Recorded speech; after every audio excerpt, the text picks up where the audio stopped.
Salut à tous, dans cette toute nouvelle vidéo Kobi, je vais vous présenter aujourd'hui un des chars les plus emblématiques de la Seconde Guerre mondiale, puisqu'il s'agira du char Sherman américain. Donc ici on est sur la référence 2464A, donc une référence de mars 2019 qui est toujours en vente actuellement pour un tarif de 39,90 € chez Toys & Go.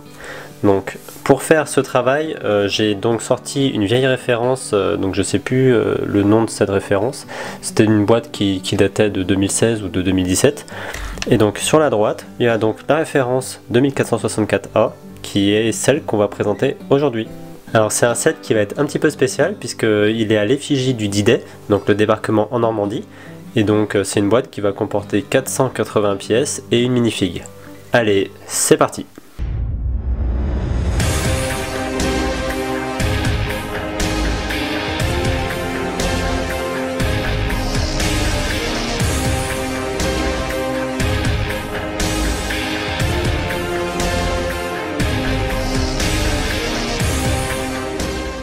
Avant de passer au set, on va revenir rapidement sur la boîte. Donc on est ici sur les premières versions de Sherman, à savoir le M4A1, qu'on retrouve ici donc sur la plage du débarquement, puisqu'on retrouve une barge de débarquement en fond. Et donc on est bien sur une version spécifique à l'effigie du D-Day. Pour être sûr ici qu'on parle bien du D-Day, on a donc sur l'arrière de la boîte un personnage fictif, donc qui fait partie du film Il faut sauver le soldat Ryan. Donc il s'agit bien sûr du capitaine Miller, qui est du second bataillon de Rangers qui débarque donc sur la plage du débarquement le 6 juin 1944. Comme d'habitude, on va retrouver quelques fonctionnalités, donc je préciserai tout ça bien sûr durant la review, ainsi que quelques descriptifs généraux et quelques photos pour pouvoir représenter le char. D'abord commençons par la minifig. Donc on est ici en compagnie du capitaine Miller, qui est un personnage donc fictif inventé par Steven Spielberg dans le film Il faut sauver le soldat Ryan. Donc il est alors à la tête d'une compagnie de Rangers qui tente désespérément de se sortir du bourbier de la plage d'Omaha Beach. On retrouve ici alors une belle topographie de son uniforme, donc la tenue qu'il arbore quand il est encore dans les barges de débarquement. On va retrouver également son casque tampographié avec l'effigie au 2e bataillon de Rangers. On appréciera enfin sur son épaule la présence d'une tapographie Rangers pour rappeler son appartenance à cette compagnie. Côté armement, on est dans du classique avec ici une mitrailleuse de type Thompson. Passons maintenant à la review du char. Donc on est ici sur un char moyen d'une trentaine de tonnes pour à peu près 50 000 exemplaires fabriqués. Donc il s'agit vraisemblablement d'un des chars les plus connus de la Seconde Guerre mondiale, puisqu'elle était fortement utilisée notamment pendant la campagne du débarquement en Normandie, ainsi qu'après pour pas mal de fronts différents en Europe. Donc c'est un des chars les plus emblématiques et les plus efficaces au cours de la Seconde Guerre mondiale. Donc le Sherman n'était pas un char révolutionnaire, il y avait des chars qui étaient beaucoup plus puissants que lui, comme le Panther ou le Tigre allemand, mais bon, c'était un char qui était très fiable et facilement déployable et facilement modifiable. Donc c'est pour ça qu'il était fortement utilisé par les Américains et les Alliés. Alors pour vous permettre de faire une idée des fortes évolutions qu'a fait Kobi sur le nouveau Sherman, je vous ai mis l'ancienne version à côté, donc sur la gauche, et donc ça va vous permettre tout au long de la review de comparer les deux versions. Donc ça va être intéressant de voir l'ensemble des évolutions qui ont été appliquées. Alors on va commencer à regarder un petit peu les différences entre les deux versions. Donc la première chose qu'on peut remarquer, c'est que l'ancienne version était sur 12 tenons de large contre 11 pour celle-ci. Donc on a ici une structure qui est un peu plus cohérente puisque la version précédente était vraiment très large. De même, les chenilles ici dépassaient légèrement de la partie caisse, alors que sur la nouvelle version ça ne dépasse pas du tout.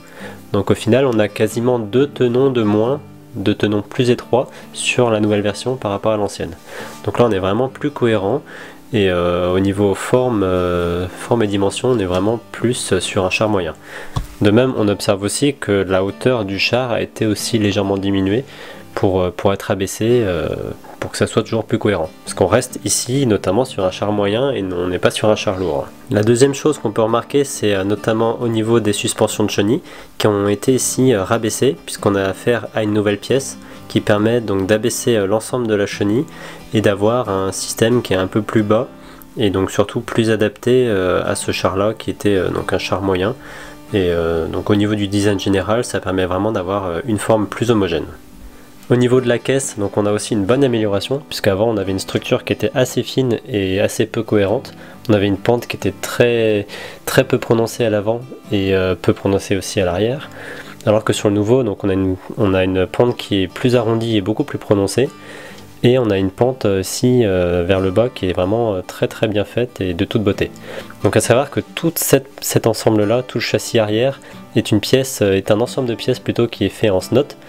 Donc c'est en fait des pièces qui ne sont pas directement fixées sur la caisse, mais qui sont liées avec un pivot qu'on retrouvera ici, ainsi que d'une fixation qu'on retrouvera à l'arrière. Donc là c'est vraiment un très beau travail de la part de Kobe, ça rend vraiment superbe. Les chenilles ici d'un char à l'autre sont identiques, elles font 2 tournons de large. Par contre ici on est sur des anciens modèles qui sont beaucoup plus rigides et qui roulent beaucoup plus difficilement. On peut voir ici qu'en poussant et en forçant, j'arrive pas du tout à faire avancer le char. Alors que ici, les chenilles, elles arrivent à fonctionner très bien. Donc voilà, on a un changement léger de design au niveau des chenilles qui fait qu'on a des chenilles qui sont beaucoup plus souples et beaucoup plus fonctionnelles. Donc également, les chenilles ont été changées de couleur. Elles sont ici noires contre gris foncé auparavant. Alors j'ai pas forcément d'avis à donner là-dessus. Je pense que les deux étaient plus ou moins possibles. Ça, je sais pas forcément donner mon avis là-dessus. On observe également que la version précédente est plus massive, plus haute que la nouvelle version, où on a été rabaissé pour être un peu plus cohérent pour un char moyen. Donc les anciens modèles étaient souvent très imposants. Au niveau des typographies, donc il n'y a bien sûr aucun stickers sur cette version, d'ailleurs comme pour la version précédente. Donc on retrouve ici la cocarde américaine sur la tourelle, ainsi que donc le logo USA avec un numéro d'identification. Également ici sur la tourelle on retrouve ce qui semble être une trappe d'accès en guise de typographie également. La façade avant est ici superbe, on retrouve bien sûr donc, la cocarde américaine et on a aussi l'ensemble du bouclier avant qui a été refondu. Donc on est ici très cohérent et c'est vraiment un très beau travail de modélisation. On retrouvera aussi donc, le design de 2 phares sur l'avant, donc des pièces qui ont légèrement évolué par rapport à la version précédente. Au niveau des trappes avant, donc elles sont ici complètement redesignées, puisqu'on peut retrouver ici donc en façade une typographie représentant la forme de la trappe. Donc bon, ici elle est carrée pour faute de design. Kobe n'a pas les pièces finalement adaptées pour faire une trappe ronde. Donc bon, ici c'est plutôt cohérent puisque ça fait une trappe qui est quand même plus petite et plus cohérente par rapport à l'ancienne version où les trappes étaient vraiment très imposantes. Donc ça permet aussi de conserver facilement le design du char. Donc on retrouve également la même trappe de l'autre côté, et donc bien sûr on peut y mettre une figurine aisément et très facilement. La partie arrière est ici une pièce vraiment superbement réalisée, et c'est vraiment plutôt bluffant, parce que comme je disais précédemment, c'est une pièce en SNOT, c'est-à-dire que l'ensemble des pièces ici n'est pas monté à l'horizontale directement. Donc on a ici un pivot qu'on ne voit pas, derrière le capot moteur finalement, et donc on vient fixer cette partie là et ensuite on vient la terminer, enfin la bloquer en rotation sur l'arrière du char.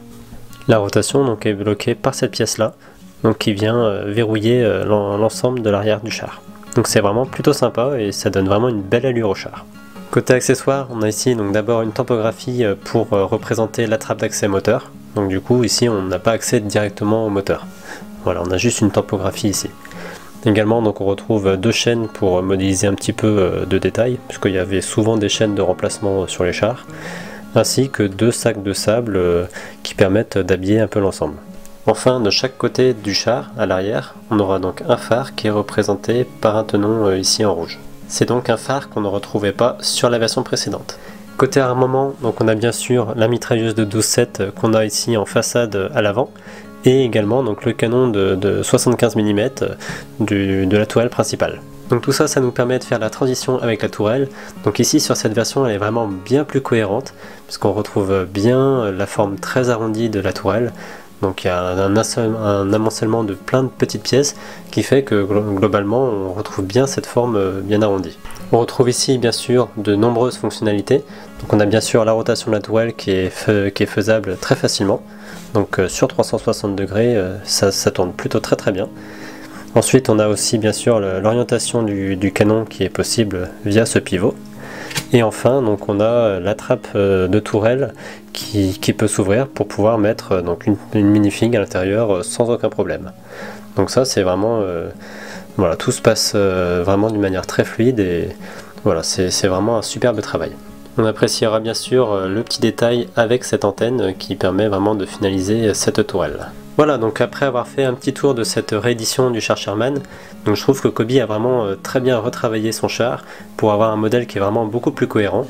Donc c'est un set qui reste vraiment superbe à exposer. Donc j'ai quelques petits points négatifs à noter, donc notamment l'impossibilité d'ouvrir la trappe moteur. Donc sur certains chars c'est possible, donc là c'est toujours dommage de ne pas pouvoir y accéder. Donc également aussi la difficulté que je peux noter pour ouvrir les trappes avant. Donc en y allant avec le doigt, voilà, on peut y arriver plus ou moins difficilement. Donc bon, c'est un moindre mal, hein, c'est vraiment histoire de pinailler aussi, hein, parce que le char est vraiment superbe. Donc je trouve que voilà, il y a vraiment pas grand chose à dire là-dessus. Ce que je pourrais dire aussi éventuellement, c'est le manque d'accessoires. J'aurais peut-être aimé avoir davantage d'outils ou de pièces de caisses à munitions par exemple, pour histoire d'égayer encore un petit peu plus les Sherman, puisqu'ils étaient souvent très chargés en matériel. Voilà, en tout cas c'est un super modèle que je recommande vraiment vivement à tout le monde.